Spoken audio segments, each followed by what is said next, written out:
Etie for me mamuni akwa aba eba Melodies TV so. Ento kwa kesie bi esi. Hey! Ghana. Ghana. Anyway, media things like this no. Christo seme ya na ye kan say Christopher asofo de ni kwan say omo combat. One thing they say kum chacha besie. They are men before God came. You can say men of God. Until they are men before God, no. Until no woman so eye nipa. Na the SC and say osofo panyi bi a wono wo takrade.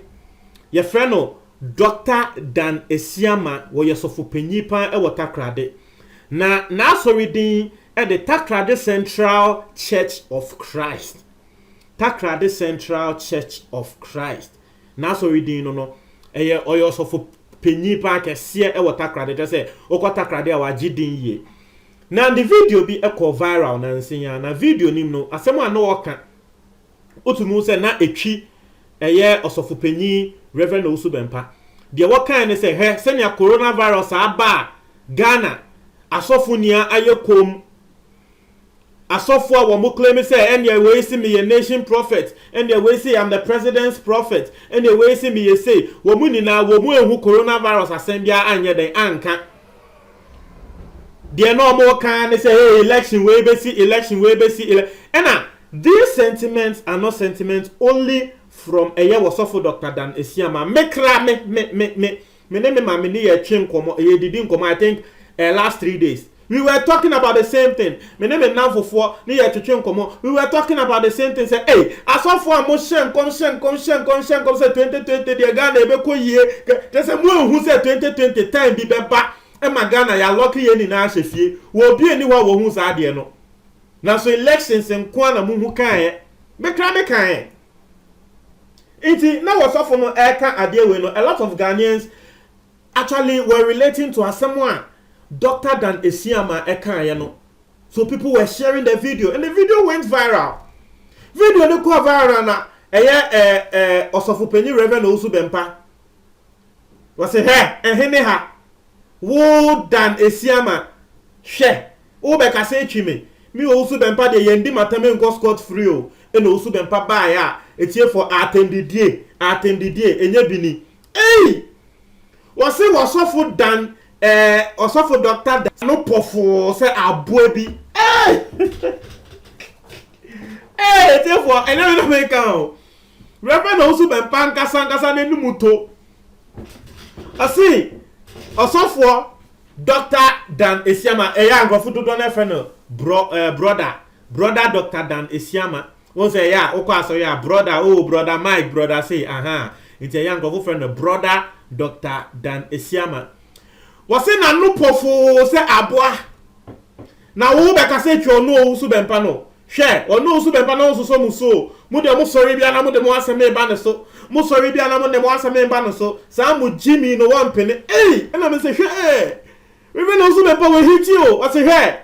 Magane ni bia nka se asofo na enya ntokwa wo moko magane ni bia ba bonte be ka so Owusu Bempah de wo pentokwa mo bia be ka sa asem no wo be ka sa asem na Nyankopon be tia oka na wo no Owusu Bempah no ntokwa mo ka se wo pe no eya wo no nka kan obi a wo tini baby dwe ne ho ubon se wo bi de na asem aba be fore no unsu wo de wasem ebe fore na wo fa ne ho enya de enchel eno ne nsem a Reverend Owusu Bempah kan eno say Onu Reverend Owusu Bempah 2 years ago, 2018, and I was sharing come.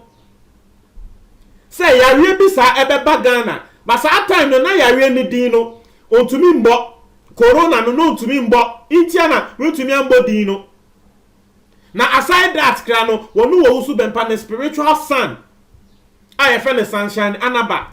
Onu kra hu enkomsha na ehye. Onu Owusu Bempah na one of the junior pastors nso ehun komsha na ehye. Inti wo Dr. Dan Esiama wo kwatena baby na wo beka say edifo e wo Ghana na wo bi ehun a na tell say wo twa ho ntro because they saw it. Owusu Bempah say onu 2008 no hu ye. Osanso hu ye. Say dragon bi efe apotro.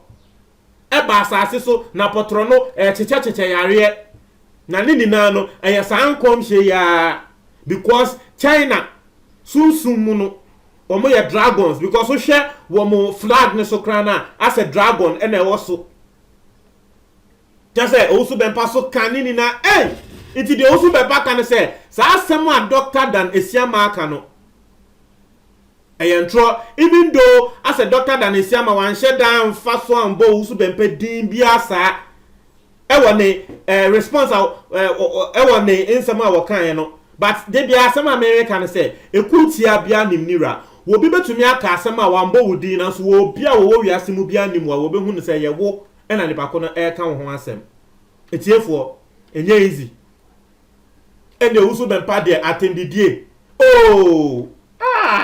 wo di atem Dr. Dan Esiama wo di na atem kra mo sanso di bi ko fore Reverend Odro Kofi Odro wo di atem de ne ho ko fore o di ma Reverend Odro nso je ne share Reverend Kofi Odro ono nso je ne share and I friend the prophet Kofi Odro ono nso je ne share say we mu ni na sofo we mu ni na motegana wo mo kra ka ho bi e na nkom hye ne Ghana fo amfa ne serious no because mo sorry am cassette ya edifo a wo mo hye nkom mo cassette edifo mo hye nkom afei de mo susu se edifo mo hye nkom no mo ehu ade na nka se mo cassette edifo mo hye nkom a ebesi de na Ghana fo am mo the listening ears ehu ne se odifo no waka asem bi se ne yembo mpa yemfa ho na wono osu be mpa se ne ohu ade ne hye nkom a ne spiritual sons ena ni junior pastors nso hu ye hye nkom no na kenye Kofi Odro a na ka by this time Ghana fo abompaye ama ade wekra na ke mba Ghana ba esanse Kofi Odro bashi wo mo nti wo ma nkrofo e ka se da bi nkom hye bia ebe fi Reverend Osu Bempa ene other pastors wo mo kan beba bia no wo mu njindi chase enye easy na Reverend Osu Bempa bae ebe di eye brother Dr. Dan Esiama atemwie no ena brother Dr. Dan Esiama of Takrade Central Church of Christ nso ka say we there metre Osu Bempa say me yepanyi nti endra ena wo ba abonten ebe ye reply na one thing they say Osu Bempa reply mu no and that's one thing I've noticed from Osu Bempa woni unya ntokwa no be reply to wa eya na wo sheda ye ne ho say wo kra no wo ni mudin na me example yemfa say bia Reverend Osu Bempa ne osofu bi ebia wo bi nim ana osofu bi any other osofu enya ntokwa woni mo osofu ne pa na so be sha na babonti abeka say yes sofu bi sa sofu ne kra ne din de sen ubon say bia na ne junior pastors ni bia bodin no na waka say ane sa sofu no wo sa akasa no wo kan bibi sa na asa o person dress ni ba ko ne kra wo nim no it Reverend Osu Bempa did the same thing to brother Dr. Dan Esiama say yes sofu bi water krade your friend no bibi eno mo board Dan Esiama eno say sa sofu no ena Dan Esiama ba reply Osu Bempa ka say Osu Bempa ende u gina wa so wi ni ma ka say wu ni me o ye wo say yes osofu bi ase o person trust say wu ni me wu Osu Bempa 2016 embra na Kofi adoma wanwani wo ye adwuma wa Adom FM no me kwatena ho e kan say ma wo fresi show ni mu e ka say me chantro na beba be prove me wrong na me ka say prove me wrong ye fa Bible me prove me wrong the next day uhunti wo betena akra ha say Osu Bempa mbra na ye nia ye Bible debate ye Bible o say wo twen ya Osu Bempa mba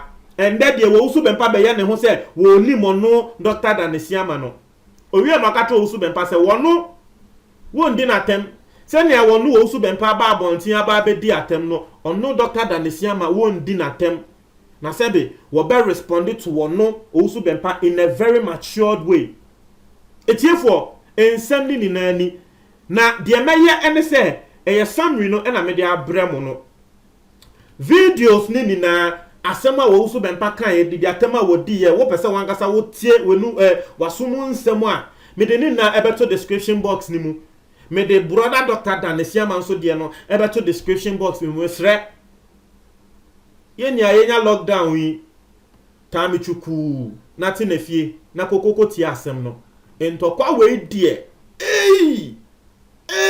Ghana but last when you're on the low. Last I say me a kind me say, "Eh, we no so bempa de agya yo. Who nim no wo feel say what the ho beka no.